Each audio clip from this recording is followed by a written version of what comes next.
welcome to my channel. Welcome to Pretty on the Plane with me, Pretty. Thank you for joining me and coming on this adventure with me. So this channel is gonna be all about me, and it's gonna be all about me traveling as an African, traveling as a girl, solo travel, all the travel adventures that I've been to, and all the travel adventures that I'd like to do. I want to share my travel experience with everybody and all the tips and tricks that I've learned throughout the years of traveling. I've so far been to about 23 countries, and I've been saying I'll do this channel for the past forever. I've basically been saying I'll start a YouTube channel for years and years and years, and listen, I did it. So let's get right into it. Today I'm going to be speaking about all the countries that you can travel to as a South African visa free. So listen, having the green passport is a mission and a half, sis. I'm telling you, it's such a mission. There's so many requirements and so many visa procedures that you have to go through as a South African traveling abroad. As soon as you step out of our border, sis, even traveling in Africa is a lot.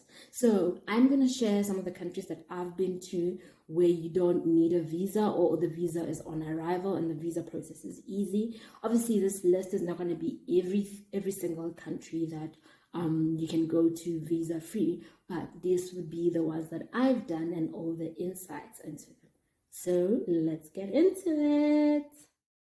On the list of countries that you can visit visa free or visa on arrival, that is Tanzania. So Tanzania is a country on the east coast of Africa. It is an Eastern African country that is made up of mainland Tanzania, Tanganyika as it is known, as well as Zanzibar, the island off of Tanzania. Tanzania is amazing. The history is amazing. What you can explore when you're over there, the food, all the historical sites that you get to visit. So I went to Tanzania in 2015. I went to Tanzania in 2015, and it was really an amazing experience. I went to Dar es Salaam. I have a friend who lives in Dar es Salaam, so I went to Dar es Salaam and I got to explore all the historical sites. South Africa and Tanzania have a very rich history with each other, so I got to explore that. And from Dar es Salaam mainland, took a ferry over to Zanzibar, where we got to do a lot of snorkeling, a tour of Stone Town, as well as a few of the other local water-based excursions. It was really lots of fun. It's beautiful. I'd say easily top 5 of my best visits that I've done in the world. So Tanzania is definitely worth the visit. I'll do a video later on about my travel to Tanzania and all the trips that I've done in Tanzania. So Tanzania is one. The second one is Thailand. Thailand is a country in Southeast Asia. So you can either visit Bangkok, which is it's made up of different islands. So you can visit Bangkok, or you can visit Phuket, which is another island that makes up Thailand. And it's really amazing. Bangkok has all these shopping spaces that you can go into. You can go do the Bangkok market. It is amazing. And Phuket is an island that is very touristy, and with the other Fifi Islands that are off of Phuket, you can also visit those. So Thailand is made up of a bunch of islands that you can go exploring into, and it's great, right? Because it's not just the one country, so to speak. It's like a bunch of islands that you can go to and go visit the James Bond Island, Fifi Island, Phuket, and then go back to mainland Thailand. So grab yourself a flight and go Sawadee Ka and Sawadee Krap. So that's like the local language slang, greetings and stuff that you learn from the beginning. It's really lots of fun. Thailand is a great visit because not only is it so much to do, it's also quite friendly on the pocket, even when you're coming in with friends. And so the third one is Indonesia. So another Southeast Asian one, Indonesia has amazing landscapes. There's so much to do. The food is amazing, the people are amazing, the weather is amazing. You have to time it right though in the year, because then if it's rainy season, it's not fun being in Southeast Asia.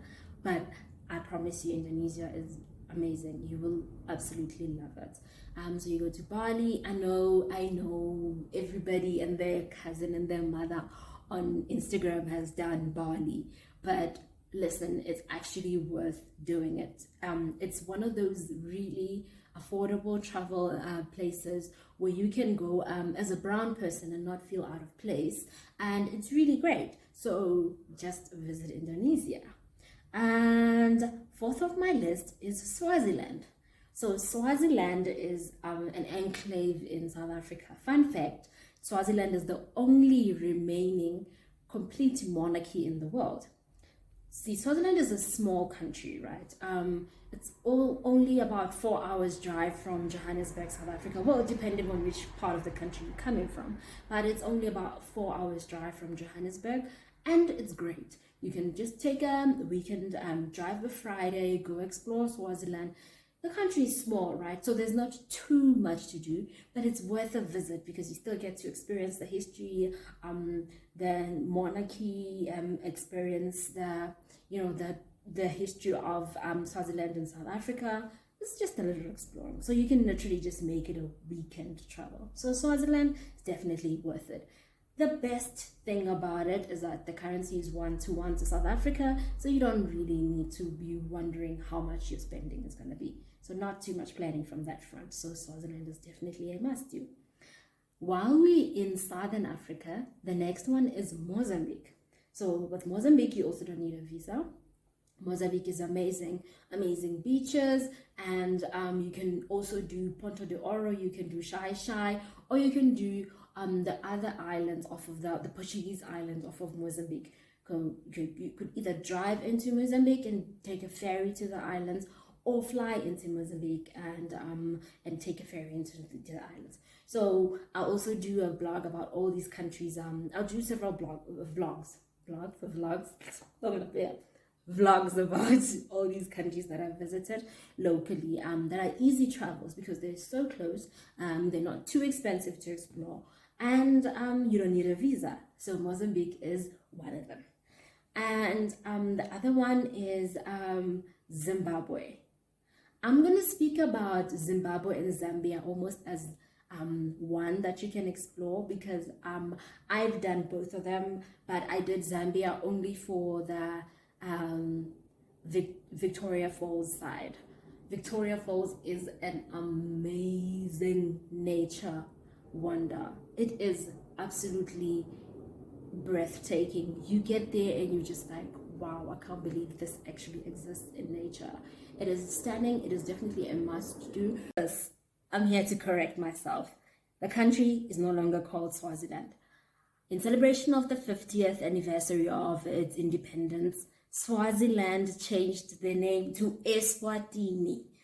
So backtrack, the country is called Eswatini, and it's not the only monarchy in the world, it's the last monarchy in Africa. Okay, back to the video. So next on the list is Singapore. Singapore is what I would consider to be where modern architecture meets nature. You can see a lot of buildings where they've left the natural vegetation to sort of grow into the building and be part of the intricate part of the building.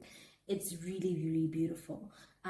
Singapore has also a lot of history to explore, a lot of food and the culture to explore, and there's so much to do in Singapore. The architecture there, if you're into architecture like me, then architecture there is absolutely stunning. So Singapore, as a South African, you can go visa-free for up to 30 days. So definitely on the list of must-dos is Singapore. And second last is Botswana. Botswana is a country north of South Africa, just up north of South Africa. You can literally drive from South Africa, but think to the Botswana border is about 6 hours from Johannesburg. So you can do a drive to Botswana. Botswana has a lot of game drive type of setting, because it has a lot of arid land, that dry and arid land that is desert type, and you want to do the Chobe in Botswana. So the Chobe River is a river that is between Zambia, Zimbabwe, and Botswana, and there's a delta area where all three countries actually meet.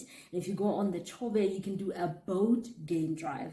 It is beautiful. It is a beautiful experience that you get to do. So and Botswana is also an affordable holiday.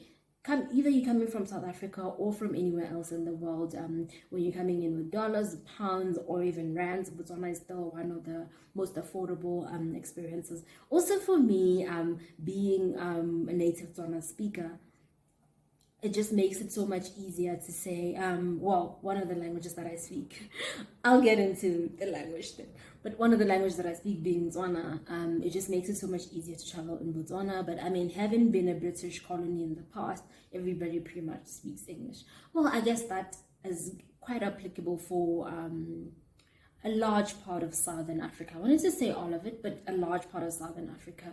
English is the main language that we use, one of the main languages that we use, that is. So it's quite easy to travel as a person outside of South Africa. Nonetheless, I digress. Botswana, do the Chobe and do a game drive on the Chobe River on a boat. It is beautiful. Did this a couple of years ago, pre-COVID, but I'm pretty sure things are up and running again now, as COVID is waning down. So Botswana, definitely visa-free, a must do. And while you're in Botswana, right next door is Namibia. Namibia is really great because it's on the west coast of Africa. There's a combination of desert and beaches in Namibia. You can go do sandboarding in Namibia and experience all the history, the culture, the food, which is linked heavily to South Africa because, you know, Windhoek used to be certainly a part of South Africa back in the day. So you can do that as well while you're at it. And lastly, the last country I'm speaking about is Malaysia. Malaysia, Malay food, amazing, exquisite, definitely a must do. You also don't need a visa for Malaysia, so it's definitely worth doing the visit.